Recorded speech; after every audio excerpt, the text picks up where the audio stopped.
Hey, good morning, everyone. Welcome to Catalyst Energies. My name is Dee. Thank you for joining me. I am so grateful that you're here. Yay, we made it another day. So, welcome back, everyone. And if you're new to this channel, welcome. Thank you for being here.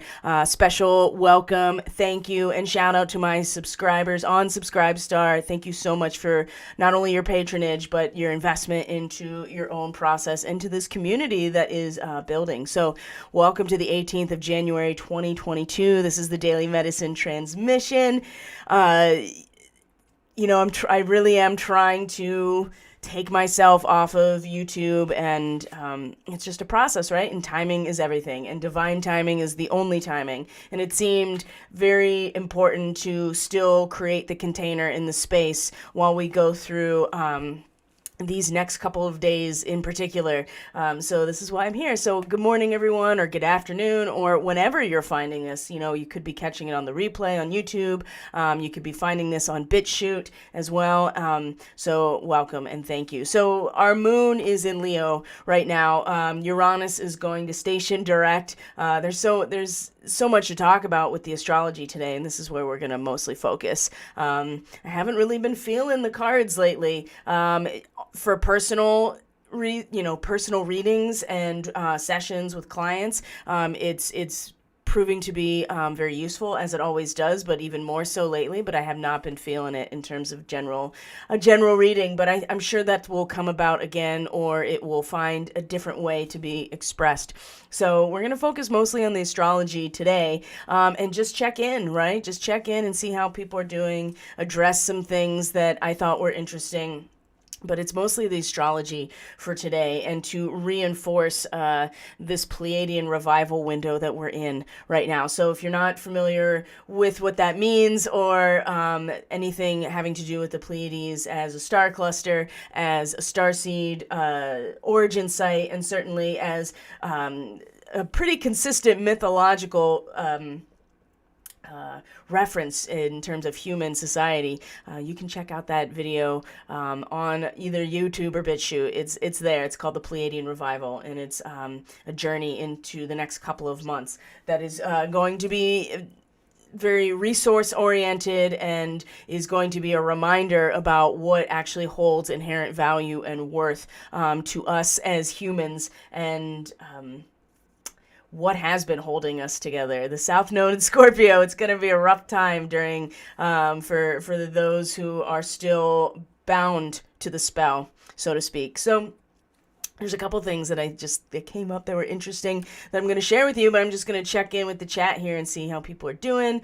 You don't get that until after 24 hours with YouTube if you're streaming. Another reason that I want to move onto a platform that is specifically built for streaming. I know Twitch is mostly gamers, but it's a platform that supports a streaming community, and there's something very special and powerful about the stream and the live broadcast with an audience you can interact with, and that comes right from Twitch's little stream camp that they offer for people that are thinking about going into it. But anyway, so let's see what people have to say. Emily says, good morning. Good morning, Emily. Still feeling good overall, but late last night I felt the agitation overcome me out of nowhere. It was interesting to observe. Ooh, I have some things to say about that.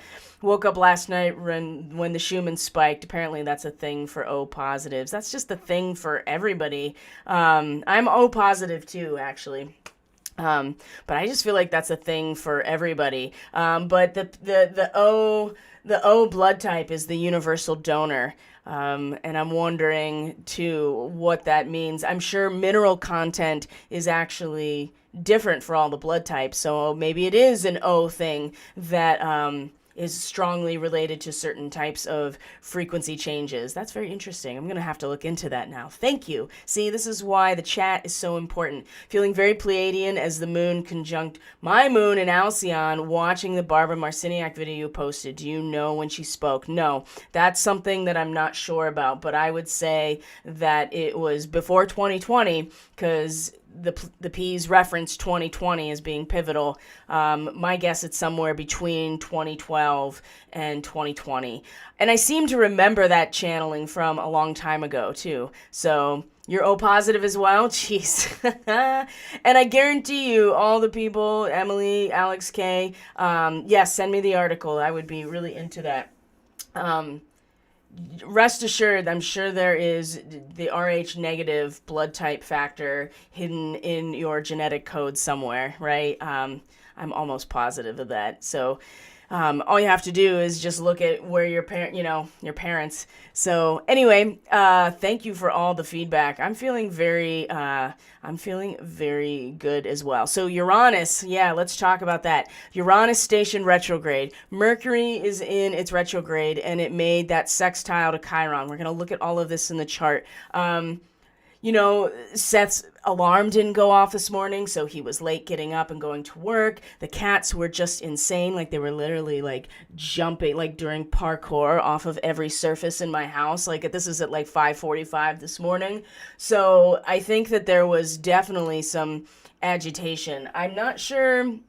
I didn't see a spike in the Schumann, but what I did see was getting hit with a CME. The geomagnetic activity was very high. The CME came in, and you can even see it if you look at the magnetosphere. If you look at the magnetosphere graph, you can see the waves coming at it, and it's like impacting the density and the pressure of the magnetosphere. That was very strong, and I think the field really actually held itself during that time because of the density and the pressure as well. So I didn't see too much of a spike in the Schumann, but the solar weather was that CME. They've been predicting that for days, and it certainly came in probably right around the time that Uranus is stationing direct, that Mercury had that sextile to Chiron. And I got up too, right? I was agitated from about 3:30 on, just waking up and not feeling very good. So, let's see here. Not feeling not good. I feel great, surprisingly, but just the agitation overnight. So one of the things I want to share, speaking of the Schumann resonance, I want to actually move right over to that. So I'm going to bring that up. And this is just an aside, right? This is just a little dot that I connected for myself that I wanted to share. But I also do want to show you. Now, this graph for today, it's not updated for today, but if you go to Tomsk University here, let me show you. If you go to the actual Russian university that is hosting the data itself, let me see, then it's updated for today. And you can see that, like, here are the amplitude spikes from the 16th and even yesterday. But you can see here that it's still making impact, but nothing like what was happening a couple of days ago and over the weekend in terms of the amplitude. So let's look at the one for today. This is just an aside, right? This is just a little dot that I put together. So you can see here's the 18th right here, and you can see that the geomagnetic or the solar weather exciting things was very, very high. But and when you look at like I said, the magnetosphere, you can see the waves of it coming at us. But I think the field really held herself or itself or whatever pretty well. So this is the little dot I wanted to share. So Bennett Suspicious Observers today really, gave a spanking to everybody who thought Tonga was this massive thing. And he was pretty clear that it was well overdue and was completely appropriate for it to be happening when it did. I think so too, considering the astrology as well. A full moon is no joke, especially a full moon that has to do with galactic planetary grids and the very womb of the mother itself, right? Cancer.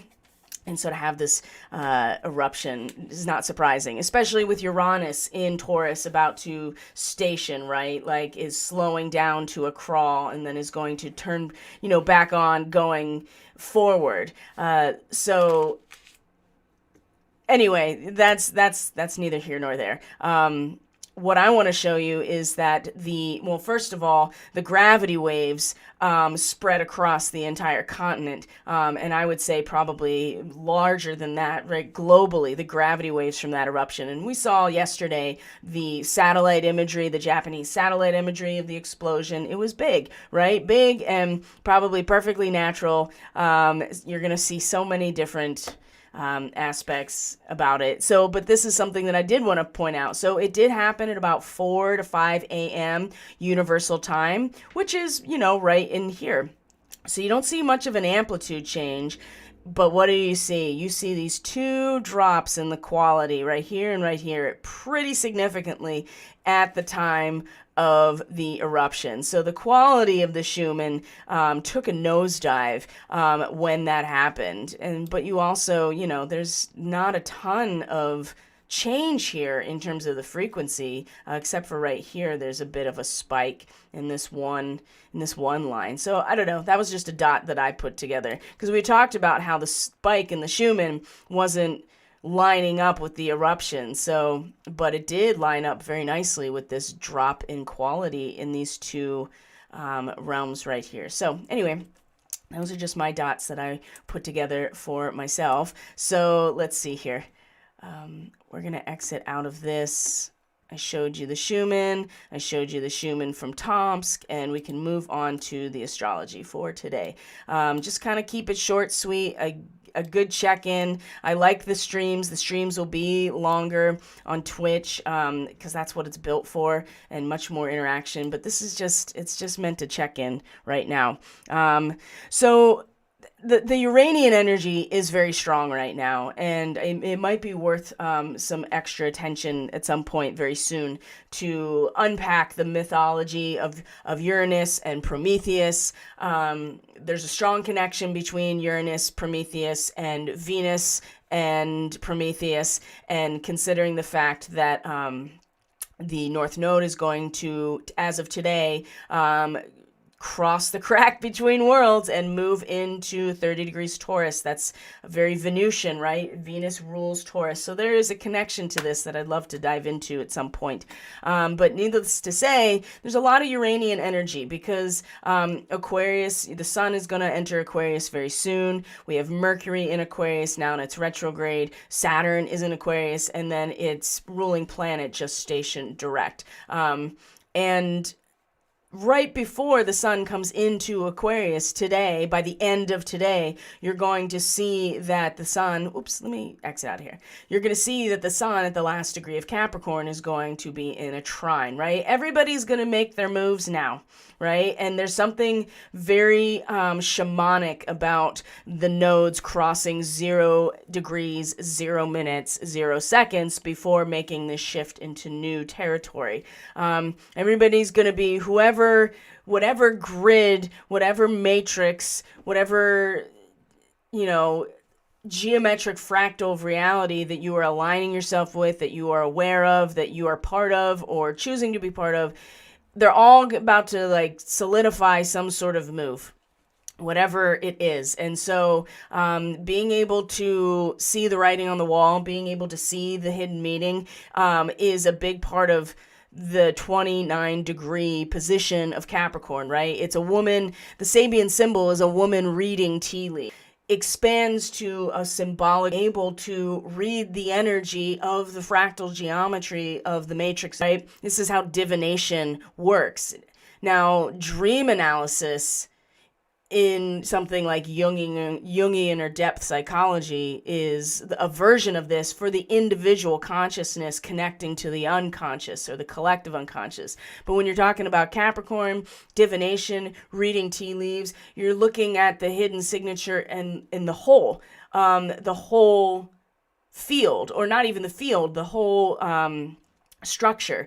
And so being able to express yourself through this to find your confidence and a sense of authenticity and sovereignty through this is really important today, as this trine to the North Node at the last degree of Taurus is becoming exact with the sun. Because the thing about all the Aquarian energy is that the sun loses all of that confidence and power in Aquarius, because this is the sign of its opposition.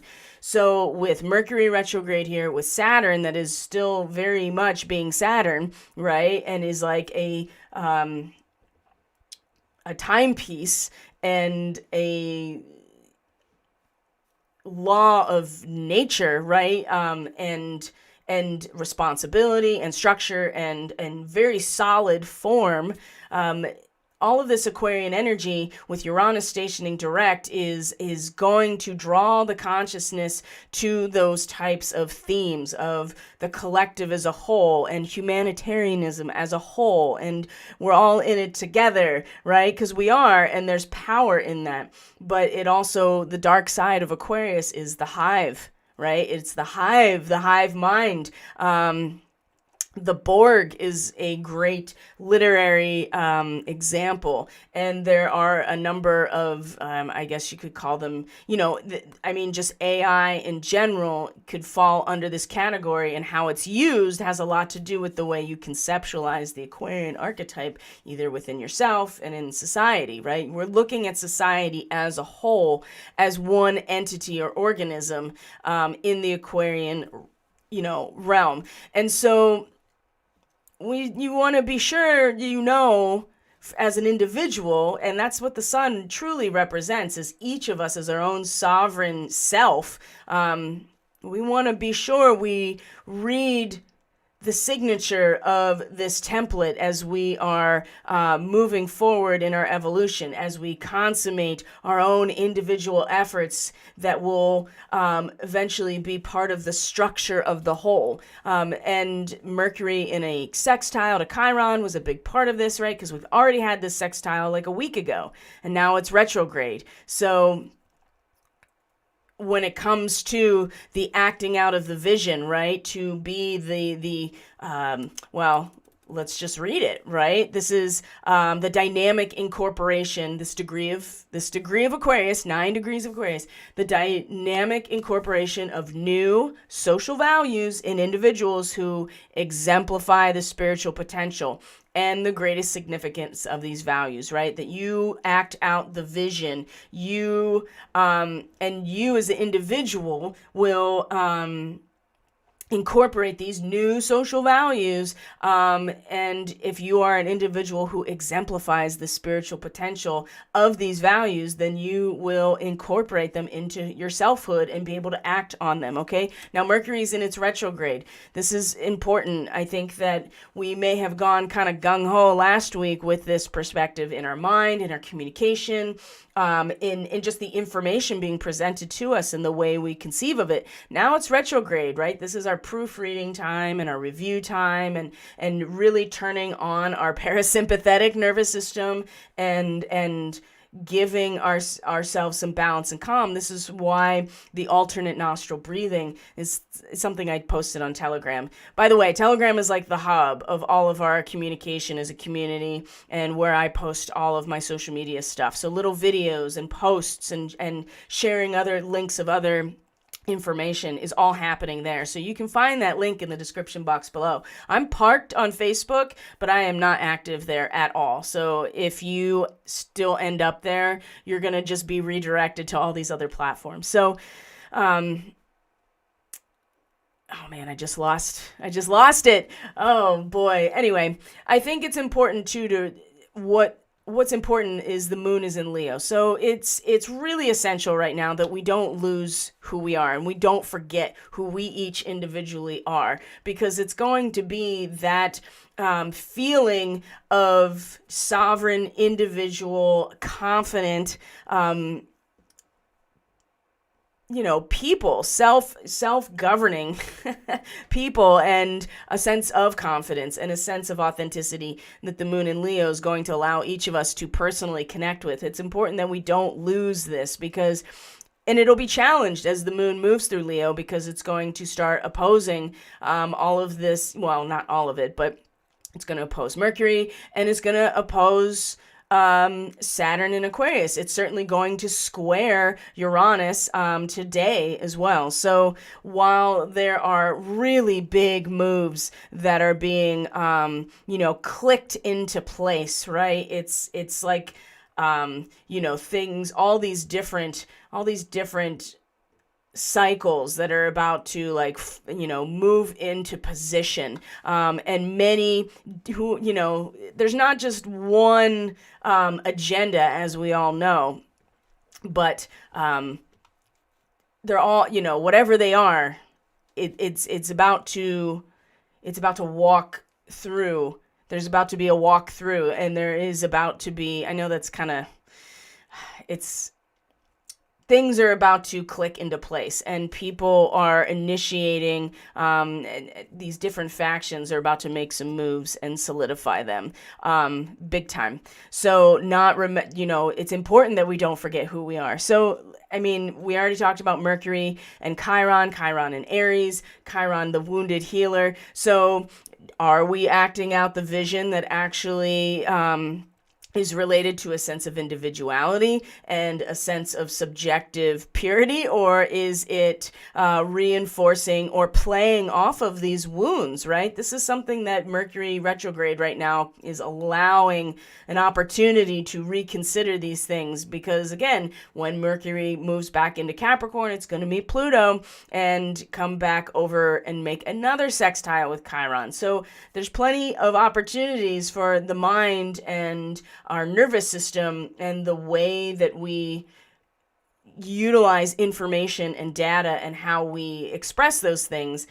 It's especially when it comes to the power of the collective as a whole. Are we truly acting out the vision that we want to be part of? I think that this moon in Leo is really, really important, so we don't forget who we are, because things are about to happen, right? There's about to be a turning of, or a steering of the ship in a new direction, whether or not that's been planned for this whole time. That remains to be seen, but what I can say with more confidence is that it's timed based on this clock that we are looking at on this chart, that they are, there is a time right now that is very much allowing for people to capitalize and to align with and resonate with these very natural cosmic cycles that are finding positions of balance and foundation. This Sun trine Rahu at the last degrees of Capricorn and Taurus is no joke. And certainly very powerful. So we talked about Mercury and Chiron. We've talked about Uranus stationing direct. So let's follow the moon. So this, what I'm showing you right now, this time at 5 a.m. Eastern Standard Time, was when Mercury and Chiron were in that sextile. So agitation for sure, just in general. With Chiron, Aries, Mercury, and Aquarius. I mean, the mind has just been buzzing, right? It's just been buzzing so much. So let's see here.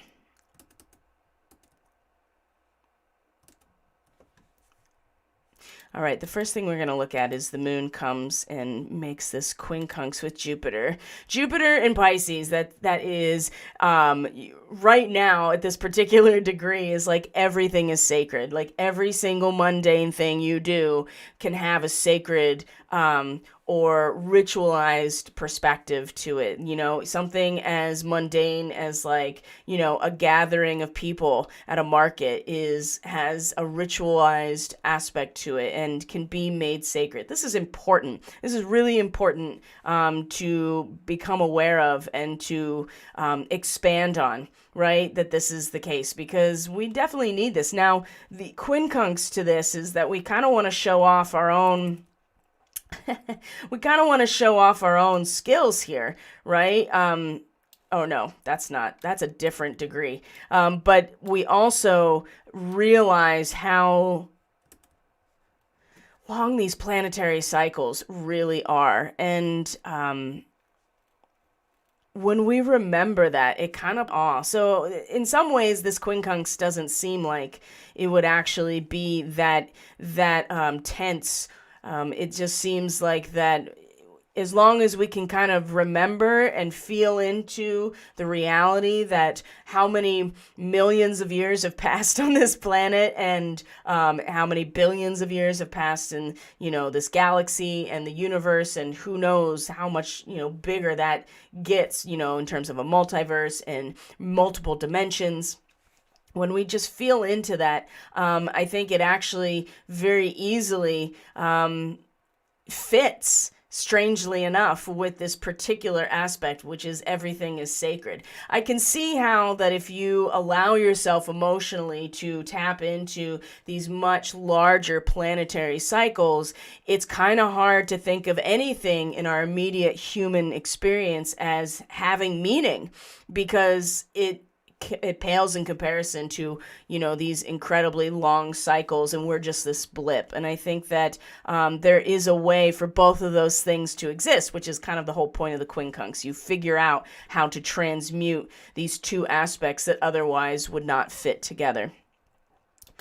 And then the moon comes around today and makes the opposition to Mercury in Aquarius. You can see moving through Leo. And at this point, this is where, right at this time is when North Node and the South Node officially move past that 0 degrees, 0 minutes, 0 seconds, and move into Taurus and Scorpio. So at this time, right after it, this is where the opposition here is exact. And you can see that it's actually creating a T-square with Uranus too. This is important to keep in mind. So when these two are in opposition at the very same time, the moon is in the same degree as it's trine to Chiron, right? And so we are in control of shaping ourselves with this moon in Leo, right? It is our own feeling, our own sense of intuition, our ability to tap into our emotional landscape and utilize that as power as well, or a sense of,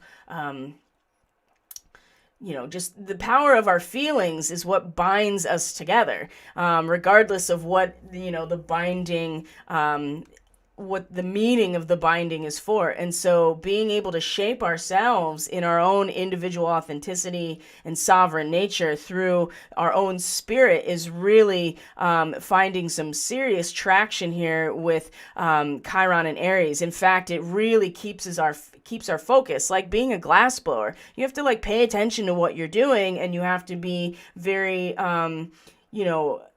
very focused on the technique and to be mindful of the fact that you're working with melting glass, right, at very high temperatures. And so I think this has the capacity right here to really keep us focused and centered, and regardless of what Chiron's doing. But the opposition to Mercury is what I think is interesting, because again, it's really pulling us back into the collective as a whole and acting out whose vision, right? What collective? And it's the fact that Mercury's retrograde that is really working in our favor, I think, in this opposition, that is reminding us again that we shape ourselves through our own spirit and directing it, and feeling into this, and reminding ourselves of this and not forgetting this is going to be very important. And even though there may be some tension here, again, like I said, Mercury retrograde,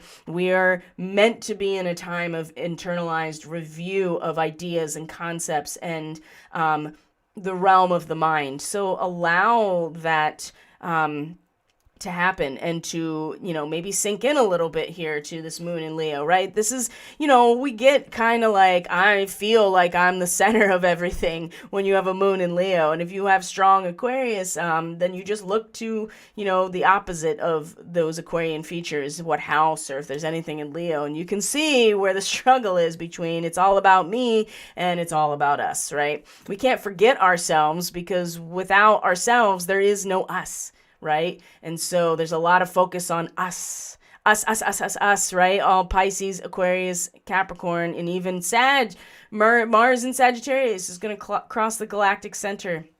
But don't forget about the self and this is not service to self. This is the real work on the self. So, and part of that is making sure that we attend to our own authentic expression, no matter what, in order to create a healthy and cohesive human collective. So that, look at that, that's this afternoon. That's something to look forward to. I think that is something to look forward to. And then it's right after that that you see that the moon not only comes into a square with Uranus, a fixed square, it happens right as Uranus stations direct. I mean, almost within minutes that this square becomes exact. And so we are going to still be swinging wildly on some level here. And the square to Uranus, I think that the stationing direct, like officially, is going to be like the ground under the tree that our swing is attached to is going to start shaking, and then we are going to start swinging a lot more wildly, emotionally, maybe, in our intuition, you know, depending on when you're finding the square. And it's going to really challenge, I think, this aspect of planting your flowers, cultivating your garden, right? To be responsible for creating the beauty and the value and the worth in yourself as part of your awakening process. And I think that this square is really going to be a big challenge to that. And we see here, that's really the major aspect that ends the day, because we go through the rest of this time. This is, well, I mean, you find that at the same time, just as the day turns over, the moon's going to be in a quincunx with Venus retrograde. It's going to oppose Saturn. And maybe what I'll do is go a little bit more over this, because I won't be able to stream at all tomorrow, because I have a family responsibility to take care of and be present for. So, when it comes to tomorrow, this is when, like I said, this is when the sun by the end of the day is going to move into, Aquarius. It's going to make this trine tomorrow with the North Node, right? And then slip right into Aquarius. And all the while, the moon is just moving through Leo, as you can see, and is going to make a quincunx to Neptune right here in late Leo. So that's that feeling of like, it's this, I am the center of myself and my world, my authentic expression, my sovereign nature, my independence, my confidence, feeling it's just going to get stronger and stronger and stronger. And so, and you see that Saturn actually changes into the next degree through the course of tomorrow as well, while we have the sun and the North Node in that trine, and then the sun comes into Aquarius by the very end of tomorrow as well. Let's see. Venus is still retrograde. At this point, Mars will be at the center of the galaxy, at the galactic center as well. And then the moon's going to kind of get into those galactic Atlantean degrees, 25, 26, 27, by the end of tomorrow. And this always seems to be a time where we tap in and remember about what went wrong there, right? And what went right, and what is our memory. And so you may find some sort of emotional or intuitive reconnection to that. And that happens every month as the moon moves through this territory of Leo. It just spent the last day, though, in opposition, or last 2 days in opposition to a lot of Aquarian energy, squaring Uranus. So we're really going to have, I think, a test of remembering, and an opportunity, too, to not forget who we are individually, what it takes, what we're responsible for, and not allow our sense of self and sovereignty to be extinguished, because that's such a strong potential when you have so many of these big energies in the realms of us, right?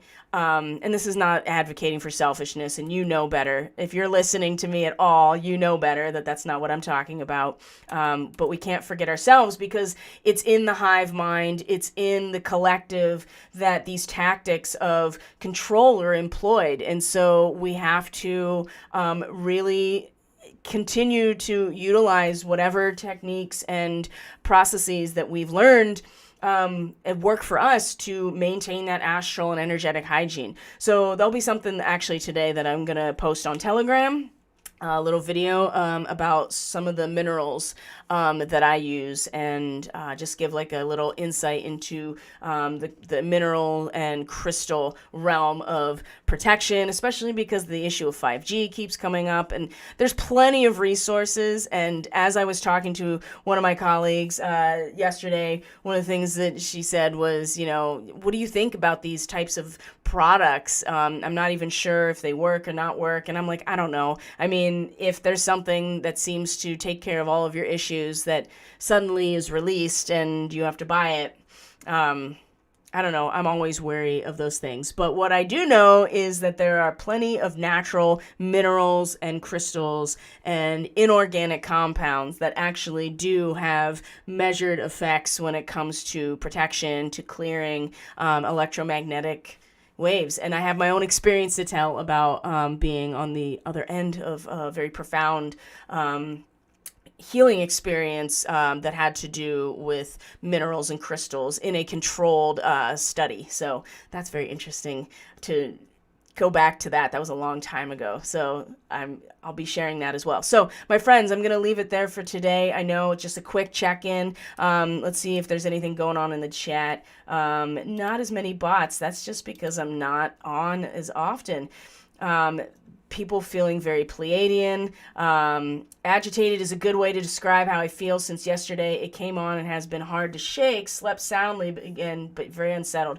Megan, I am, number one, hopefully you're still listening, but I don't know if you are. I'm still going to send you a message. I'm going to do your reading today for the beautiful testimonial that you left on that you left for me, that is on my website. I'm going to be doing your reading today. So reach out if you want to, if there's anything different you want to address in that, or let's just touch base, because today I'm going to be doing that reading for you. So yeah, Uranus and all this Aquarian energy is certainly not helping things when it comes to feeling agitated. Uranus stationing direct is a big part of it. Mercury in that sextile to Chiron, in the fact that it's in Aquarius and it's retrograde, also part of it.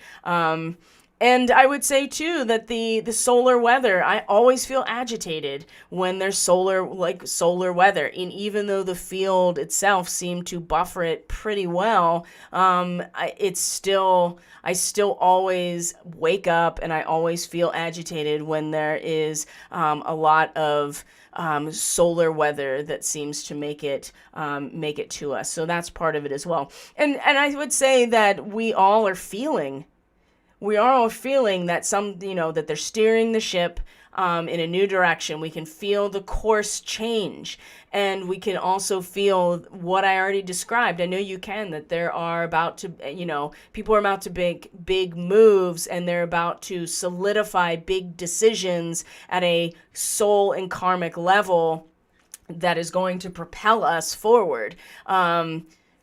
And it's multiple groups. I mean, it's not just one. Well, maybe it is. Who knows? But I think we can all feel it.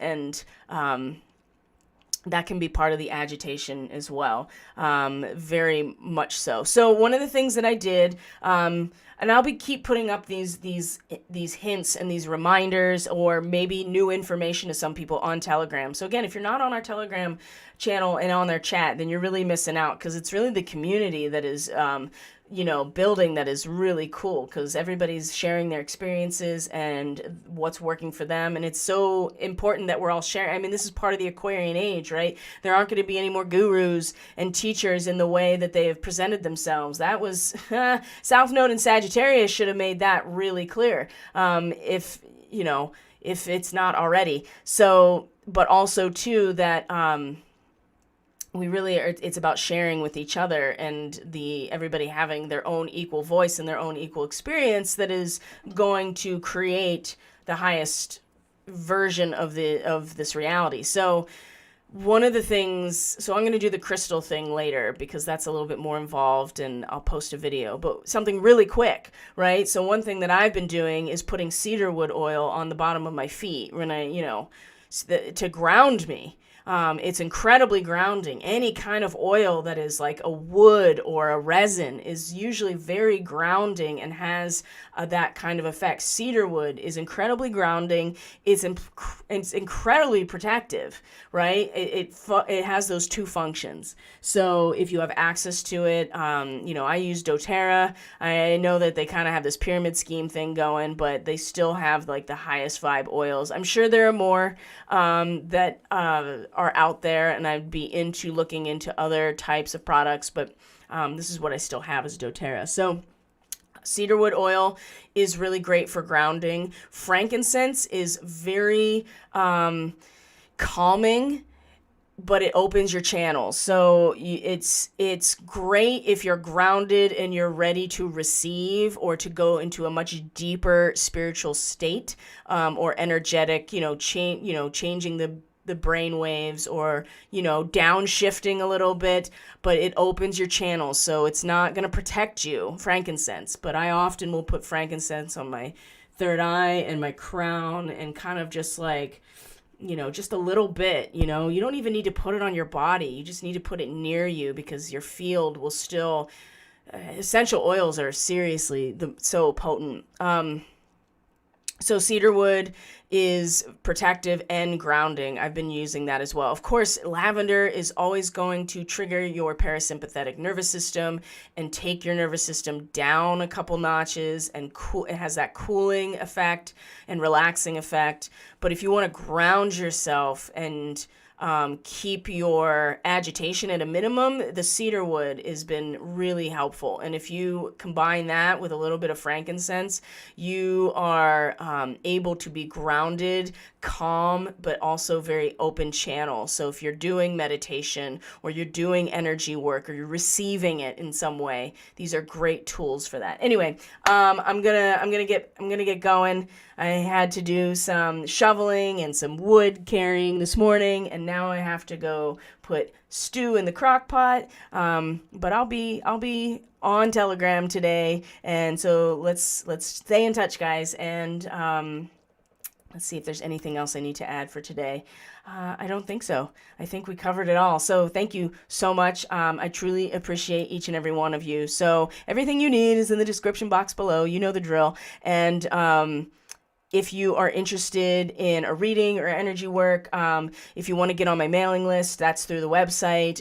If you want to get more information on how to support this work here on these video platforms and on social media, you can donate to Subscribe Star. It's $3 a month. That's also in the description box below. And yeah, I'll talk to you guys on Thursday, hopefully on Twitch. That is the plan, but we'll see. That is the plan, but we'll see. It's all in God's timing. So I love you guys. Thank you for being here. Take care of yourself. Take care of each other. Have a blessed day, and I'll see you on video. I will see you on Thursday. Bye.